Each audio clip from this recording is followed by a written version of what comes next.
Hello, listeners. My name is Ian Outkirk, and I am a training facilitator in management as well as customer relations.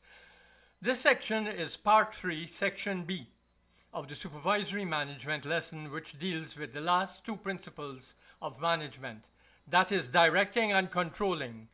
Be sure to look at Parts 1, 2, and 3A, which dealt with making the change and developing the mentality of a supervisor and the organization, as well as the first two principles of management.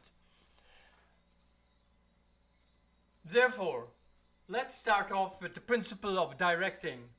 This principle encompasses three main areas, namely training of individuals, ordering of work, and the monitoring and motivating of groups, which in turn covers topics such as teamwork, group activities, delegation, communication, disciplinary action, and empowerment. Before we begin with the first area concerning training of individuals, let me ask the question, what type of manager are you? Is it the easygoing one, or is it the autocratic type? Or is it the laissez-faire, that is the don't care type? Try to avoid all these types and develop being the participative type. This type of manager strikes a balance between being work-oriented and a people person. Involvement of staff in decision making is one of his highlights. With that out of the way, let me note that the identification of training needs starts with the manager or supervisor of a particular department or division and is not initiated by the training or human resources manager. The department or divisional manager must first recognize and identify what training is required in his or her section and then inform the training or human resource manager who will organize the required training through the selection of appropriate trainers and the provision of required training material. Of note is the fact that managers need to look not only at the knowledge area to determine if any form of training is required, but also at the performance area where it can be seen that there is also a drop in the moral level. The signs that determine that morale has dropped are 1. A reduction in a particular person's productivity level, 2. The amount of departures or resignations from their areas, 3. An increase in lateness or absenteeism of individuals, and 4. Seeing an increase in grievance and conflict reports. Not to be forgotten when looking at training is the evaluation of each training exercise. If this is not done, one would not be able to determine whether the trainee has understood what was delivered during the training exercise and if the trainee had problems with his or her knowledge transfer in the job area. Still under the principle of directing, we need to touch on the formation of teams or groups, but groups being basically a small team. When a team or group is formed, certain benefits accrue to the organization due to the maximization of the organization's human resources, culminating in superior output due to pooling of resources. The total effect being an aid to continuous development. The main thing to ensure is that roles, relationships, and accountabilities are clear. Knowledge and skills relate to tasks, and roles are appropriate to the number of tasks. I would like to underline that there must be effective decisions through shared information and coordinated activities when there is team or group involvement. Furthermore, there should be no areas of mistrust by members of the team along with collaborative relationships. Finally, manage, motivate, inform, encourage, enable, and thank the project team. The next area under the principle of directing that I would like to talk about is disciplinary action. There will be times when some form of disciplinary action will have to be meted out to staff. Knowing the right way to do this can either solve or escalate the situation concerning the need for disciplinary action. First of all, there should be a basic assumption that all employees wish to conform to the organization's requirements.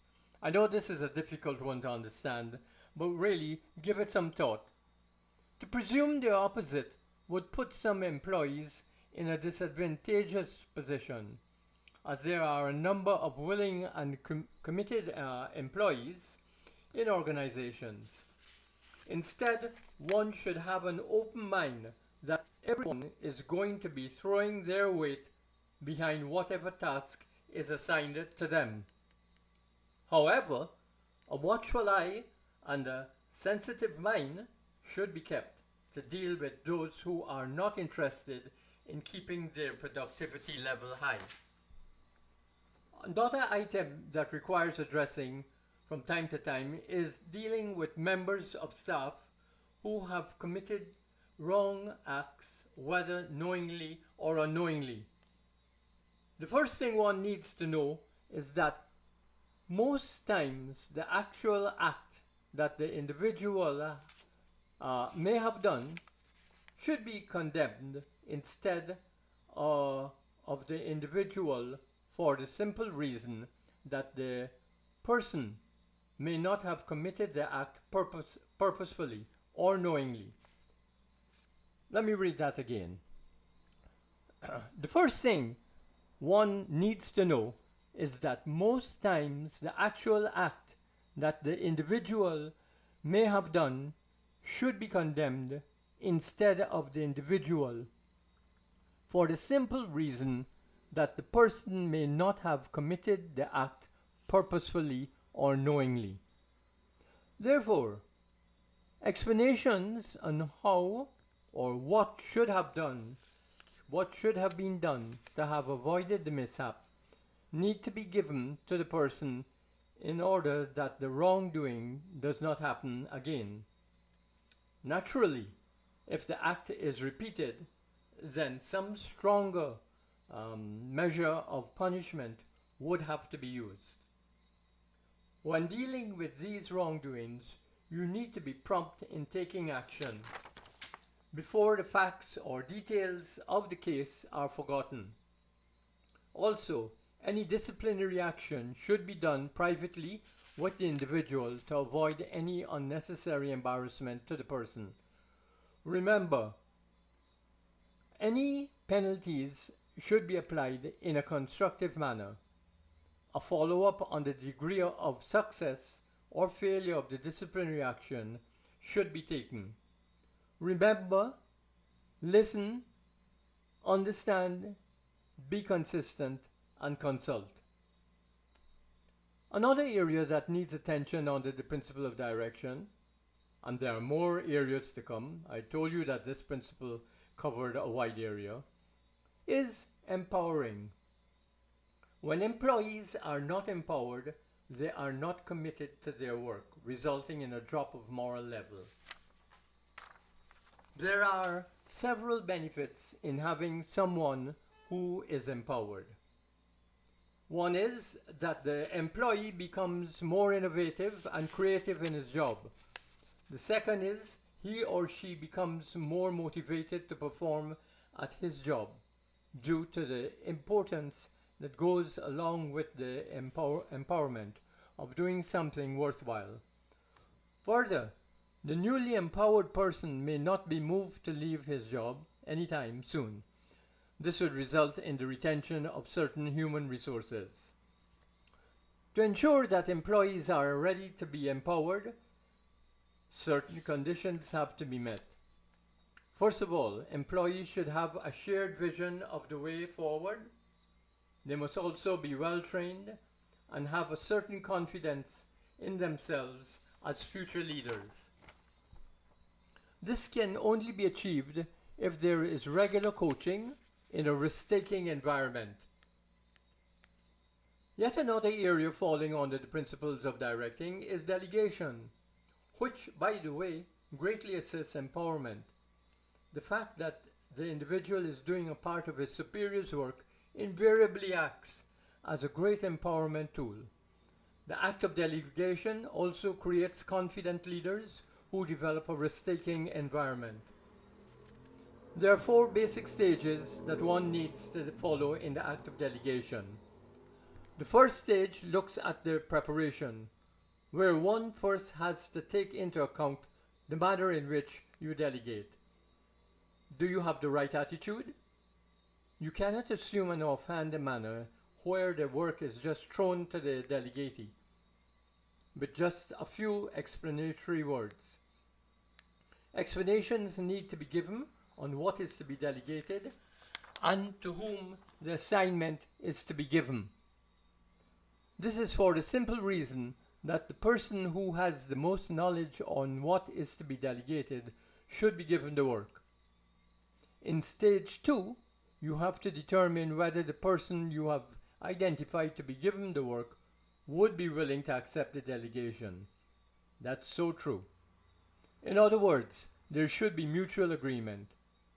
As a matter of fact, there should be mutual agreement between the delegator and delegatee when planning to delegate a part of your job.